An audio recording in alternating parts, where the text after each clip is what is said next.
नमस्कार, मैं हूं श्वेता सिंह। सिक्किम जैसा राज्य जितना विस्तृत है उतना ही विकट है। अलग अलग देशों से सीमाएं लगती हैं सिक्किम की। हम जिस जगह पर मौजूद हैं ये वो इलाका है जहां से भूटान की सीमा आगे जाकर लगती है। भूटान से पहले भारत के कई ऐसे गांव हैं जो आजकल केवल इस बात की चिंता में लगे हैं कि कहीं चीन की जो गीदड़ भभकी है वो सही तो नहीं है। डोकलाम की स्थिति पर हमारी नजर है कि किस तरीके से भूटान की जमीन पर चीन कब्जा करना चाहता है और हिंदुस्तान वहां पर डटा हुआ खड़ा है। भारतीय सेना वहां पर खड़ी हुई है।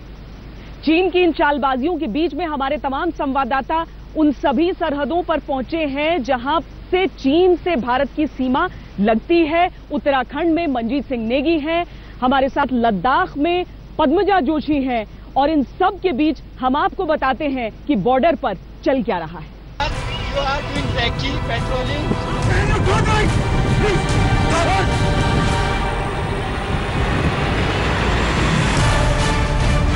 डोकलाम पर बड़ी तनातनी के बीच में जानबूझकर चाइना चीन जो कुछ करता है उसमें दूसरे देशों का हाल क्या होता है।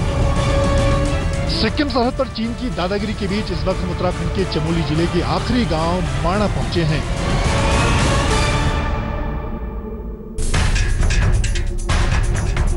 हिमालय के उस पार एक दुश्मन अपना असली रंग दिखा रहा है, जिसे कभी हिंदुस्तान ने अपना सबसे भरोसेमंद दोस्त माना था।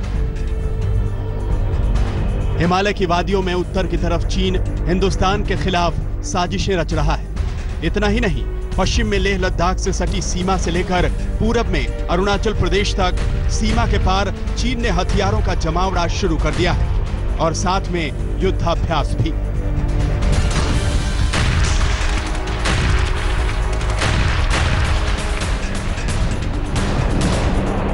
तो पश्चिम से पूरब तक सीमा पर क्या हालात हैं, इसके लिए लद्दाख से सिक्किम तक सीमा के पास आज तक की टीम पहुंची।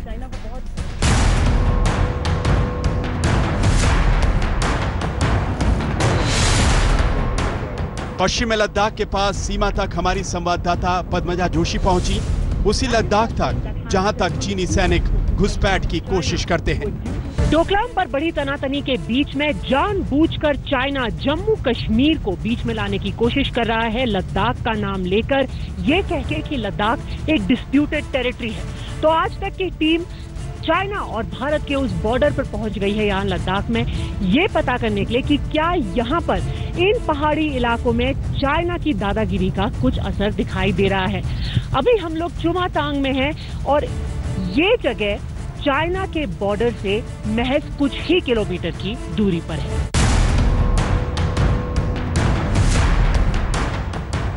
उत्तराखंड में चीन की सरहद से लगते आखिरी गांव पर आईटीबीपी के कैंप तक पहुंचे हमारे संवाददाता मंजीत नेगी। सिक्किम सरहद पर चीन की दादागिरी के बीच इस वक्त हम उत्तराखंड के चमोली जिले के आखिरी गांव माणा पहुंचे हैं।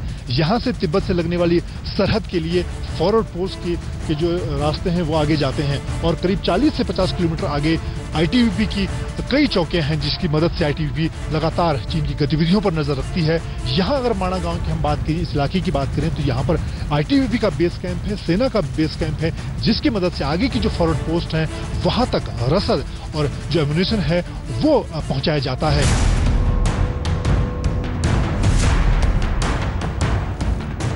और जिस डोकलाम पर चीन संग्राम छेड़ने की धमकी देता है, वहां सीमा पर पहुंची हमारी संवाददाता श्वेता सिंह।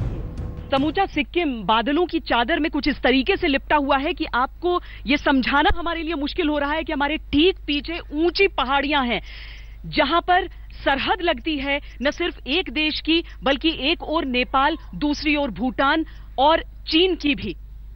हम मौजूद हैं ट्राई जंक्शन से चंद किलोमीटर की दूरी पर और आज तक की सभी टीमें अलग अलग सरहदों पर चीन से लगे हुए मौजूद हैं। यहां सिक्किम में ट्राई जंक्शन का हाल कैमरा पर्सन योगेंद्र सिंह और मैं श्वेता सिंह आपको बताएंगे।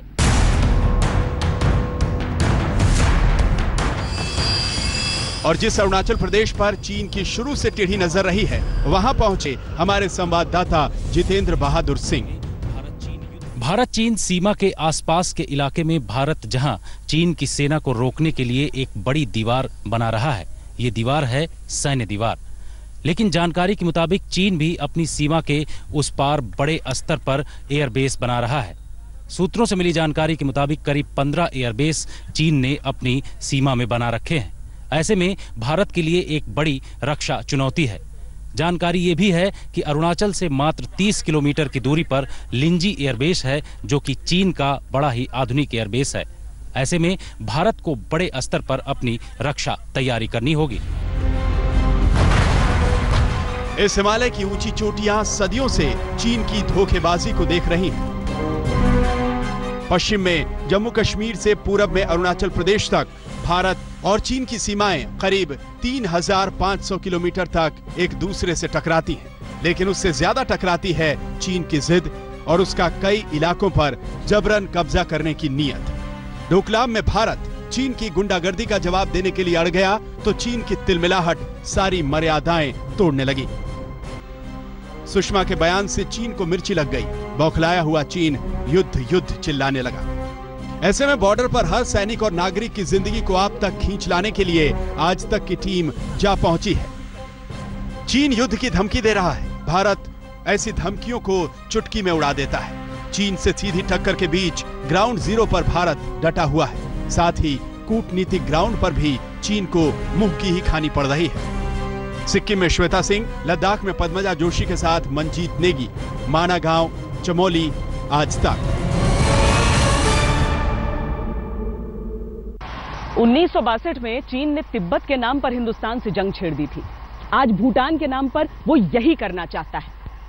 आज जो डोकलाम का इलाका है वो चीन की चालबाजी और हिंदुस्तान की वफादारी के बीच कहीं खड़ा है, लेकिन 55 साल बाद हिंदुस्तान की ताकत इतनी बढ़ चुकी है कि वो 1 इंच पीछे हटने को तैयार नहीं है। You are doing trekking, patrolling. ये तस्वीरें हिंदुस्तान की सच्चाई और चीन की धोखेबाजी का सबूत हैं। चीनी सैनिकों की दादागिरी को मुंहतोड़ जवाब दे रहे हमारे जाबाजों की ये तस्वीरें डोकलाम की हैं। चीनी सैनिक भूटान की इस जमीन पर जबरन कब्जा करने उतरे तो उनके सामने हमारे जवान चट्टान की तरह डट गए। बस तभी से चीन बौखलाया हुआ है। उसकी बौखलाहट के बीच भारत चीन की सबसे नाजुक सरहद पर आज तक की टीम पहुंची है। आज इनमें से किसी को भी चीन से कोई उम्मीद नहीं है। उम्मीद है तो भारत से, क्योंकि इतने सालों से भारत ने मदद की है इन सभी लोगों की, और अब ये लोग उम्मीद करते हैं कि भारत ही मदद करेगा भूटान की भी। ये तस्वीरें 2017 की हैं, लेकिन अगर चीनी सेना की चालबाजी को समझें तो ये आपको 1959 के साल में ले जाएंगी, जब चीन ने तिब्बत पर जबरन कब्जा कर लिया था। At the prima facie, you can see some good things happening, but we don't trust Chinese. They are not easy neighbors, uncomfortable neighbors. तो क्या चीन का मकसद भूटान को अब नया तिब्बत बनाना है? सिक्किम में भारत चीन भूटान की सीमा पर आज जो कुछ हो रहा है उसके गवाह सीमा पर रहने वाले वो तिब्बती लोग भी हैं जो चीनी जुल्म सितम का शिकार होकर हिंदुस्तान भाग आए थे। यहाँ पर कितने टिबेटन्स होंगे? तकरीबन 4,000 to 5,000 टिबेटन्स है इधर। लोगों को, आप सबको याद आती होगी अपने घर की जो पीछे रह गया है। वो तो है, वो तो याद आएगा। जैसे हम लोग अभी टिबेट देखा नहीं है हम लोगों ने, तो हमारा पिताजी लोग हम लोगों को बोलता है कि ऐसा है वैसा है, तो जाने का दिल तो बहुत करता है। अभी हम लोग इंडिया में पैदा होता है, एज इंडियन हो गया, फिर भी हम लोग अपना देश तो अपना देश ही होता है ना जी। वो तो हम लोग का चाइना ने कब्जा किया ना, चाइना ने हम लोग का टॉर्चर किया, तो इसलिए हमने छोड़ना पड़ा।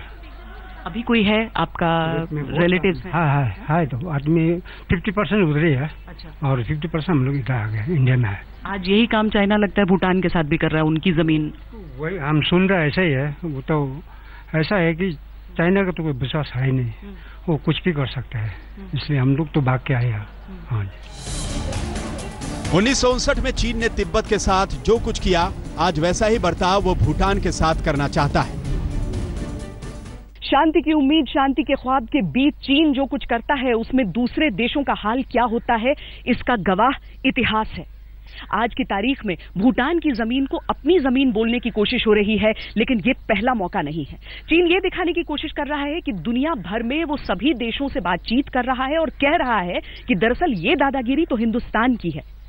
लेकिन दुनिया जानती है, क्योंकि इससे पहले भी ये हो चुका है। हम आपको 1959 में लिए चलते हैं, जब तिब्बती बड़ी संख्या में भारत की सरहदों में आए थे। आज वो लोग मानते हैं कि भूटान के साथ भी वही कोशिश हो रही है जो कभी तिब्बत के लोगों के साथ हुई थी। 31 मार्च 1959 को तिब्बत के सबसे बड़े धर्मगुरु दलाई लामा भागकर हिंदुस्तान पहुंचे। दरअसल तिब्बत पर चीन ने जबरन कब्जा कर लिया था। भारत ने चीन की इस कायराना और धोखेबाज हरकत की कड़ी आलोचना की थी, लेकिन चीन का साम्राज्यवाद इस कदर बढ़ा हुआ था कि उसने भारत पर ही हमला बोल दिया। जिस भारत ने चीन को भाई मानकर हिंदी चीनी भाई भाई का नारा दिया था, लेकिन आज भारत सतर्क है।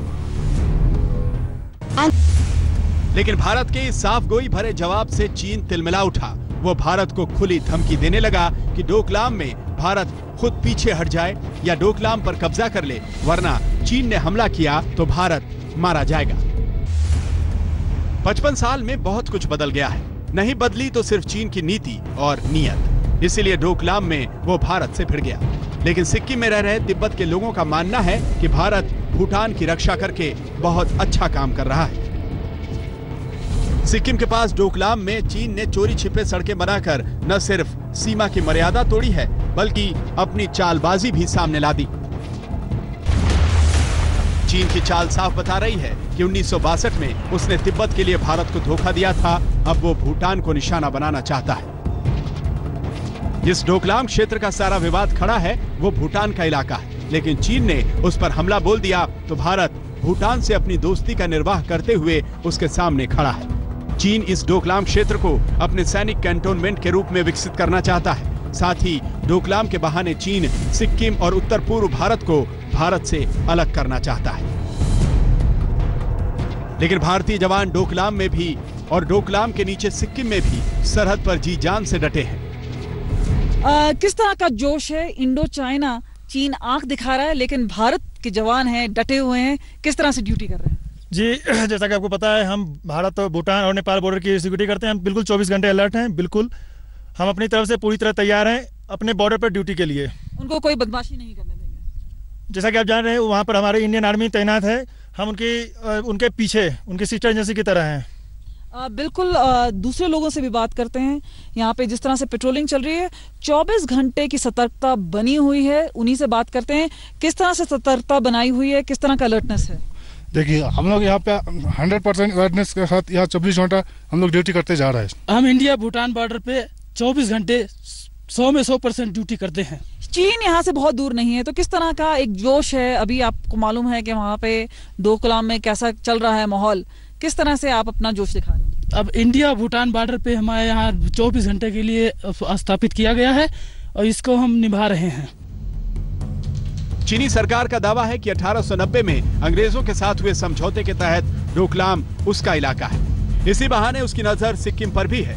चीनी दावे के मुताबिक भारत के पहले प्रधानमंत्री जवाहरलाल नेहरू ने भी इस समझौते को मान्यता दी थी, लेकिन नेहरू के एक खत से यह खुलासा हुआ कि चीन का दावा पूरी तरह झूठा है।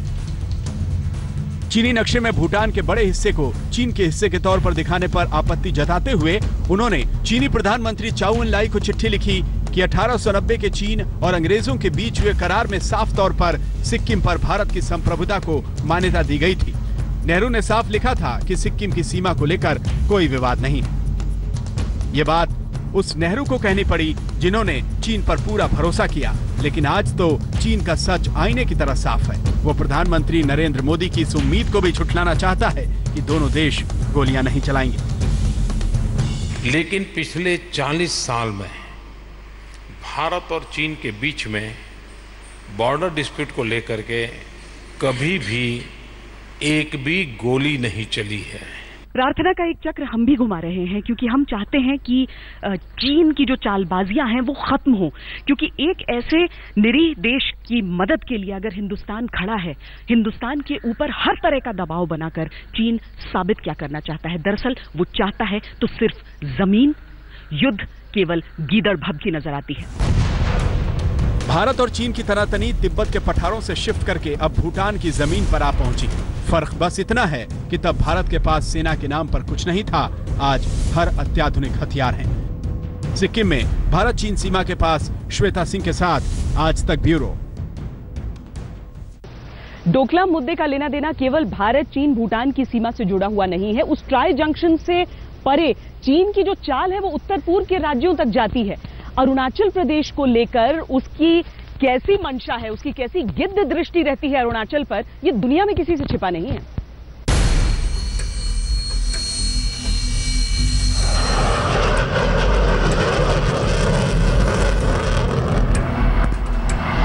ये आज तक की हौसला बढ़ाने वाली ग्राउंड रिपोर्ट है। अरुणाचल का ये इलाका दुर्गम पहाड़ों और जंगलों से घिरा है। यहाँ से 30 किलोमीटर की दूरी पर चीन का बेहद आधुनिकतम एयरबेस है, यानी कि इससे पहले ये इलाका असुरक्षित और मुश्किल था, लेकिन अब यहाँ हमारी सेना ने जबरदस्त तैयारी कर रखी है। पिछले साल सितंबर में यहाँ सुखोई 30 MKI तैनात कर दिया गया है। अब यहाँ वो पूरी सुविधाएं हैं जिनसे जरूरत पड़ते ही दुश्मनों पर धावा बोला जा सकता है।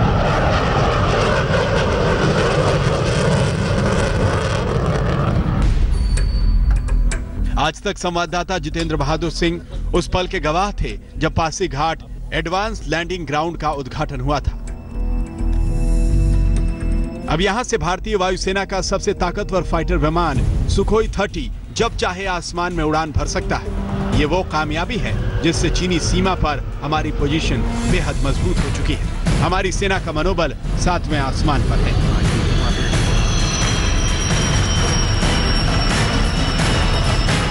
हम चीन से कम नहीं हैं, हम मुंह तोड़ जवाब देंगे और जोश पूरा है, इक्विपमेंट है, लोग जाबाज हैं। हरदम से फौजों ने डट के मुकाबला किया है, चाहे कुछ था या नहीं था, अब तो बहुत कुछ है। तो हम चीन से किसी भी तरीके से एयर एस्पेक्ट में कम नहीं है, इस इलाके में हो या किसी और सेक्टर में हो। केंद्र सरकार सिर्फ सेनाओं को ही चीन सीमा के आसपास नहीं मजबूत कर रही है। इस वक्त जहां मैं खड़ा हुआ हूं, ये चीन सीमा से करीब 200 किलोमीटर की दूर स्थित बोमडीला है। यहाँ की जनता को भी बड़े स्तर पर मजबूत करने की कोशिश की जा रही है। आपको दिखाना चाहेंगे कि हजारों की संख्या में यहाँ जनता मौजूद है। हालांकि ये जो प्रोग्राम है वो केंद्र सरकार की तरफ से ऑर्गेनाइज किया गया है, लेकिन यहाँ की जनता ये बता रही है कि उनकी ताकत कितनी है। हर एक स्तर पर मुकाबले के लिए यहाँ की जनता तो तैयार ही है, साथ ही हमारी सेनाएं भी मजबूती से अलग अलग जगहों पर चीनी सेना पर बड़े स्तर पर भारी पड़ सकती है। बोमडीला से कैमरामैन प्रदीप गुप्ता के साथ जितेंद्र सिंह, आज तक। 1962 में चीन ने लद्दाख सीमा से भी हमला किया, जिसके बाद वहां पर सामरिक शक्ति बढ़ाई गई। आज भले ही दूसरे सीमा को लेकर तनातनी चल रही है, लेकिन सतर्कता के मोड पे समूचे लद्दाख के इलाके में भी आपको सैनिक नजर आएंगे। वहां सीमा के बेहद नजदीक पहुंची हमारी संवाददाता पद्मजा जोशी और वहां का जायजा लिया।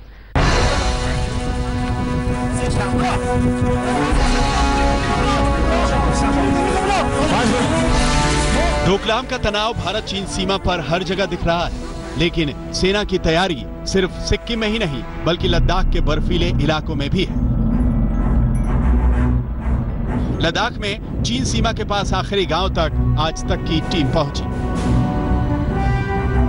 इस वक्त हम हैं लद्दाख के न्योमा शहर में। भारत और चीन के सीमा से बस कुछ ही किलोमीटर दूर ये वो आखिरी शहर है जिसके बाद भारत और चीन की सीमा शुरू हो जाती है। यहाँ पर आप किसी से भी बात करें तो उनका यही कहना है, हर साल उनको आदत हो गई है कि चीन कुछ कोशिश करेगा भारत को चुनौती देने की। या तो वो आकर के किसी दीवार को गिराने की कोशिश करेंगे या भारत की तरफ अगर कोई काम हो रहा है तो उसे रोक देंगे। पर अभी जो उन्होंने लद्दाख के बारे में कहा है कि वो डिस्प्यूटेड टेरिटरी है, इससे सबके दिमाग में बस एक ही सवाल है, क्या अब चीन और कड़ी चुनौती देने के मूड में है?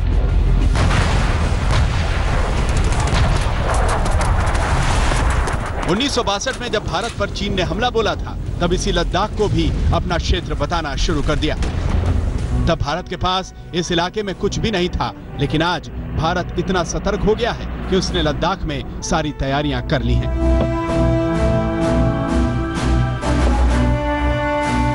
कम से कम लद्दाख के इलाके में भारत और चाइना के बीच साइकोलॉजिकल वॉरफेयर होता है और सबसे बड़ा मुद्दा यहाँ पर विकास का है। अपनी तरफ सीमा के अपनी तरफ चाइना लगातार अपना इंफ्रास्ट्रक्चर बनाता रहता है, पर जो भारत की तरफ सीमा से सटे हुए गांव है, वहां पर एक छोटा सा भी काम होता है तो चाइना उसको रोकने की कोशिश करता है। इसके बावजूद यहां पर भारत में लगातार सरकार अपना काम बदस्तूर जारी रख रही है, भले से ही वो सड़क बनाने का काम हो या फिर इन छोटे छोटे गांव तक टेलीफोन पहुंचाना, ऐसे टेलीफोन का वायर बिछा के। 1962 के युद्ध में चीन ने अक्साई चीन का एक बड़ा हिस्सा कब्जा कर लिया था। आज भी चीनी सैनिकों पर से 1962 के युद्ध का हैंगओवर नहीं उतरा है। लेकिन हमारी सेना की तैयारी कि अब अगर चीन ने आंखें तरेरी तो उसके लिए बुरे दिन शुरू हो जाएंगे। यहाँ रहने वाले लोगों को आज चीन से डर नहीं लगता, क्योंकि इन्हें अपने जवानों पर पक्का यकीन है। पिछले कई सालों में कभी कभी छोटी छोटी खबरें आती रहती हैं कि कोई धक्का मुक्की हुई है, झड़प हुई है, दीवार गिराने की कोशिश की गई है भारत और चाइना के बॉर्डर पर यहाँ पे जो लोग रहते हैं उनकी जिंदगी पर इसका क्या असर पड़ता है? आप बताइए, आप यहाँ बॉर्डर पर रहते हैं, क्या आपको डर लगता है जब ऐसा कुछ? डर नहीं लगता जी। क्यों जी? वो भी तो इंसान है, हम भी तो इंसान है, इसलिए हम डर नहीं लगता जी, क्योंकि हमारा रखवाली करने वाले तो है ना जी। ये भारत का सेना हुआ, बॉर्डर पर तैयारी है, इसलिए हमें डर नहीं लगता जी। नहीं सर, कुछ नहीं, डर कुछ नहीं सर, क्योंकि यहाँ हमारा यहाँ फौजी लोग बैठा है ना, उसके लिए मेरा हम लोग को कोई डर नहीं है सर। लद्दाख भारत के लिए निर्णायक है, लेकिन वहाँ सीमा पर आखिरी गांव तक बिजली नहीं पहुँच पाई है। उन बुनियादी सुविधाओं के लिए काम करने की जरूरत है। दिक्कत है, लाइट का दिक्कत है, पानी का दिक्कत है, और फोन का सबसे बड़ा वाला फोन से दिक्कत है, क्योंकि यहाँ विंटर में तो पूरा वो सर्दी में पूरा बारिश होता है, फिर रोड पूरा बंद हो जाता है, फिर यहाँ का लाइट और ये क्या बोलते हैं फोन का फैसिलिटी बहुत कम है, अभी हमारा के पास है ही नहीं है। चीन एक तरफ सिक्किम के पास डोकलाम में अपनी दादागिरी दिखा रहा है, तो लद्दाख पर उसकी लालची नजर से भारत वाकिफ है। भारत के लिए लद्दाख की अहमियत इस बात से भी बढ़ जाती है कि चीन बगल में पाकिस्तानी कब्जे वाले कश्मीर में स्पेशल इकोनॉमिक जोन बना रहा है, यानी लद्दाख तो 3 तरफ से चीन से घिर सकता है। ये गिवन बात है कि पाकिस्तान चीन की कॉलोनी बनने जा रहा है। पाकिस्तान के अंदर जो उनके हुक्मरान हैं वो अभी तो उनको एक वो सुनहरा सपना दिखा रहे हैं लोगों को कि इससे बड़ी बरकत होगी और बड़ी तरक्की होगी और वो सब कुछ, लेकिन उस तरक्की की क्या कीमत देनी पड़ेगी वो किसी को अभी तक बताई नहीं गई। कुछ लोग जो उसके बारे में सवाल उठाते हैं पाकिस्तान में उनको एक लिहाज से चुप करवा दिया जाता है। तो ये सिर्फ अच्छी चीजें ही नहीं होंगी। पाकिस्तान में चीन का बढ़ता दखल पाकिस्तान की समूची अर्थव्यवस्था के चीन के हाथों में गिरवी होने का संकेत दे रहा है। अगर उसके स्पेशल इकोनॉमिक जोन को परखें तो गिलगित बल्तिस्तान में मोकपुंडास SEZ, खैबर पख्तूनवा में मोहम्मद मार्बल सिटी, POK में भीमभर इंडस्ट्रियल जोन, पंजाब के शेखपुरा में पंजाब चीन इकोनॉमिक जोन, सिंध के धाबेजी में चीन SEZ, खैबर पख्तूनवा के नौशेरा में रासाकई इकोनॉमिक जोन चीन बना रहा है। इतना ही नहीं, चीन के कशगर से ग्वादर तक के बीच पाकिस्तान के लिए 9 पावर प्रोजेक्ट को भी चीन तैयार कर रहा है। साफ है कि पाकिस्तान में चीन की इस तैयारी के खतरे भारत के लिए बढ़ जाते हैं। पाकिस्तानी कब्जे वाले कश्मीर में चीन की मौजूदगी का मतलब हुआ कि वो भारत की जमीन पर अपना दावा कर रहा है, और POK में चीनी सेना की मौजूदगी हमेशा भारत के लिए बड़ा खतरा रहेगा। इन सब के बीच भारत में पाकिस्तान के उच्चायुक्त अब्दुल बासित का चीन और भूटान के राजदूतों से मिलना बताता है कि भारत चीन के बीच तनातनी में पाकिस्तान भी कूद रहा है। साफ है कि चीन पाकिस्तान में अपनी एंट्री और लद्दाख पर नजर रखकर एक मनोवैज्ञानिक युद्ध भी लड़ रहा है। इस वक्त हम न्योमा में हैं। ये डेमचौक जो कि ठीक बॉर्डर पे है, उससे जस्ट पहले का आखिरी बड़ा टाउन है, आखिरी बड़ा ये एक बसावट है लोगों की। तो यहाँ न्योमा में हम काफी लोगों से बात कर रहे थे। बहुत सारे लोग हैं जिनके परिवार वाले या तो वहाँ पास में सीमा के पास रहते हैं या फिर उनके सीमा के पास से आने जाने वालों से बात होती रहती है। तो उनका कहना है कि इस वक्त माहौल है वेट एंड वॉच। उनका ये मानना है कि शायद चीन इस वक्त सिर्फ एक साइकोलॉजिकल वॉरफेयर कर रहा है, एक खेल खेल रहा है भारत के साथ, एक तरह से ये देखने के लिए कि भारत कितना आगे बढ़ करके उसका जवाब देता है। यहाँ पर तैयारी पूरी है, पर भारत को भी पता है कि जब अगर चीन कुछ करना चाहेगा उसके लिए वो पूरी तैयारी है, पर उनका वो जवाब इस वक्त नहीं देना चाहते। भारत को भी पता है कि जिस तरह पाकिस्तान ने आज चीन के नाम पर अपनी गुलामी लिखवा दी है, उससे अब ज्यादा सतर्क रहने की जरूरत है। लद्दाख के न्यूमा गांव में पद्मजा जोशी के साथ आज तक ब्यूरो। लद्दाख की अहमियत इसलिए भी बढ़ जाती है क्योंकि 3 तरफ से चीन वहां पर घेर सकता है। बहरहाल अभी हम आपको उत्तराखंड लिए चलते हैं, जहां पर चीन की चालबाजी 62 में दिखी थी। वहां सीमा के आखिरी गांव पर पहुंचे हमारे संवाददाता मंजीत नेगी।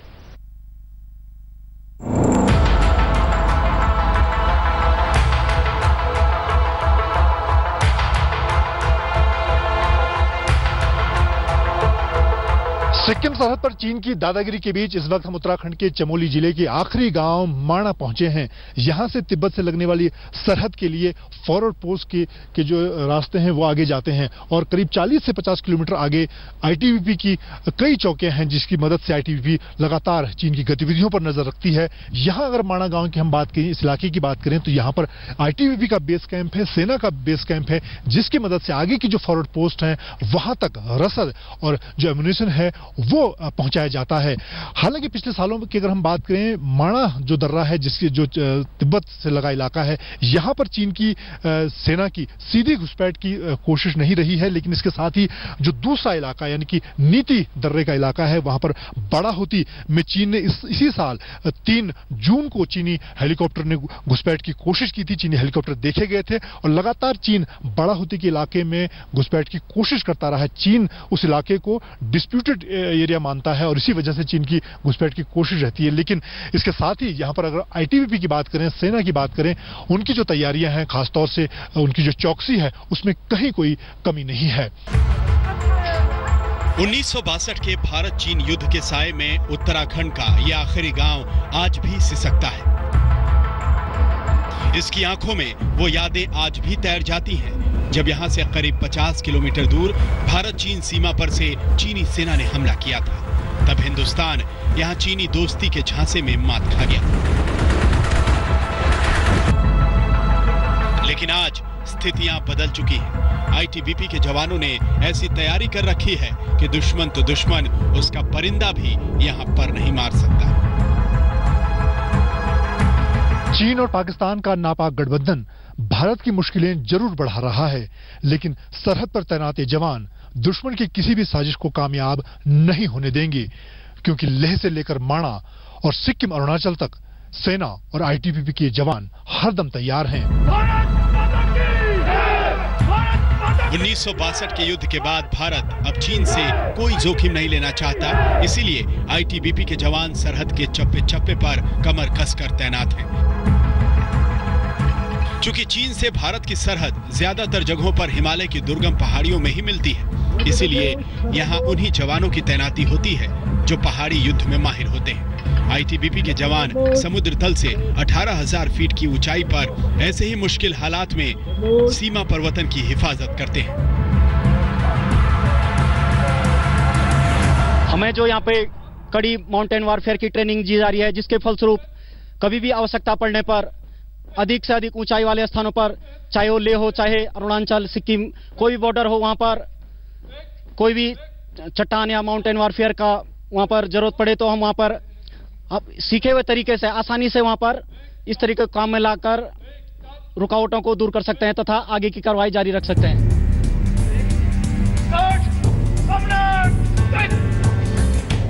कहीं दूर सीमा के पार दुश्मन की सेना कोई साजिश न रच रही हो, इसके लिए हर वक्त ये जवान पेट्रोलिंग में लगे रहते हैं। पहाड़ों पर युद्ध कला में माहिर इन जवानों की ट्रेनिंग ऐसी होती है कि 70 फीट ऊंची चट्टान पर ये हथियार के साथ चढ़ते और उतरते हैं।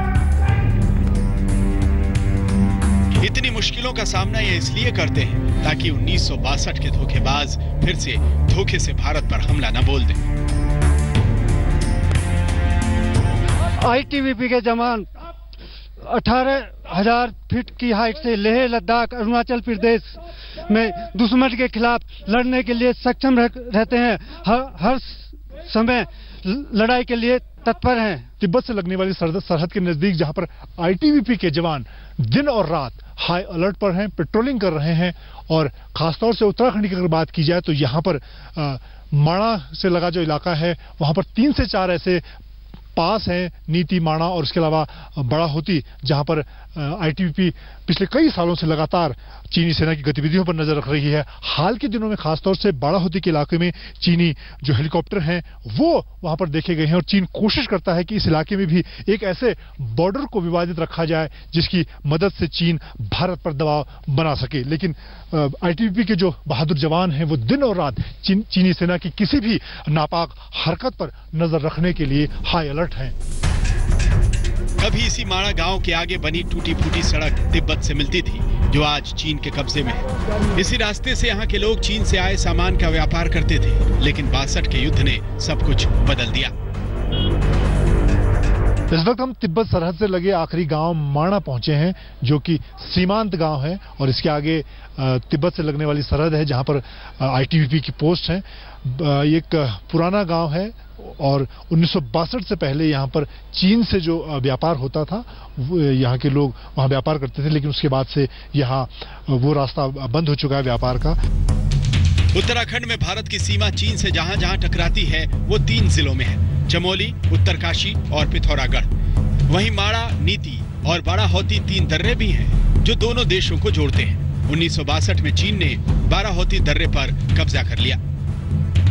चमोली जिले में माणा से लगने वाले जो इलाके हैं आगे 30 से 40 किलोमीटर का आगे का इलाका है जहां पर फॉरवर्ड पोस्ट पर आईटीबीपी की चौकियां मौजूद हैं जिनकी मदद से आईटीबीपी आगे फॉरवर्ड इलाके में चीन की गतिविधियों पर नजर रखती है। 2 से 3 ऐसे इलाके हैं खासतौर से पास हैं, चाहे नीति की बात की जाए, मलारी वैली की बात करें या फिर बड़ा होती इलाके की बात की जाए। खासतौर से अगर हम बड़ा होती इलाके की बात करें जहां पर पिछले इसी साल की अगर बात की जून महीने में चीनी हेलीकॉप्टर देखे गए थे और चीन कोशिश करता है कि इस इलाके को किसी तरह से विवादित बनाया जाए। यहाँ के लोग ऊनी कपड़े बनाकर अपनी रोजी रोटी चलाते हैं, लेकिन जब चीन को मुंहतोड़ जवाब देने की बात आती है तो इनके अंदर की देशभक्ति उफनने लगती है। हम पूरा अपना दम से मुकाबला करेंगे भैया, पूरा अपना तन मन धन से कुछ भी हो, हम फौजियों के साथ, आर्मी वालों के साथ पूरा सहायता करेंगे और लड़ाई लड़ेंगे आगे। यहाँ से आगे बड़ा होती के पास से कभी लोग मानसरोवर यात्रा और तिब्बत से कारोबार के लिए जाते थे। 1962 के युद्ध के बाद सब बंद हो गया। अब चीन नई खुराफात सोच रहा है तो उसकी इस नापाक सोच को बंद करने के लिए हमारे जवान तैनात हैं। मंजीत नेगी, माणा गांव, चमोली, आज तक।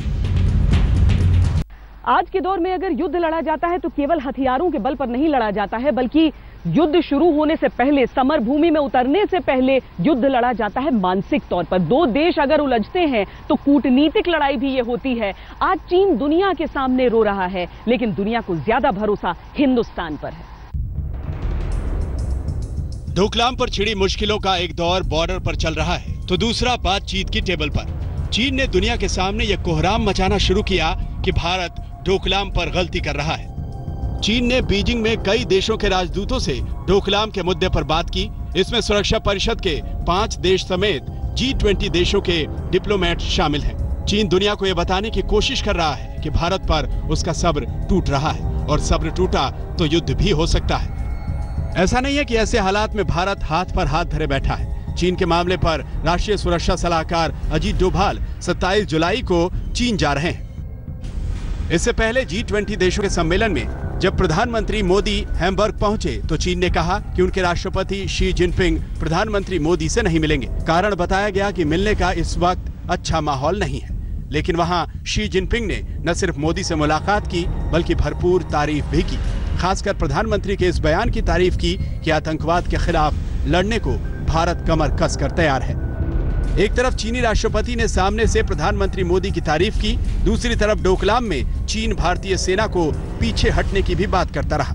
भारत ने पीछे हटने से इनकार कर दिया, लेकिन डिप्लोमेटिक चैनल से बातचीत का रास्ता खुला रखा है। चीन इस सच्चाई को स्वीकार करने को तैयार नहीं कि डोकलाम पर उसका नहीं, भूटान का दावा है, जबकि भूटान से सीमा के सवाल पर उसकी बातचीत 28 बार नाकाम हो चुकी है। फिर भी वो भूटान की जमीन कब्जा करने के चक्कर में भारत से पंगा मोल ले रहा है। वो भूल रहा है कि अब भारत से टकराना बर्बादी को न्योता देना है। आज तक ब्यूरो। तो बॉर्डर पर चीन की चाल और भारतीय सुरक्षा बलों की तैयारियों पर ये थी हमारी खास पेशकश। देश और दुनिया की बाकी खबरों के लिए आप देखते रहिए आज तक।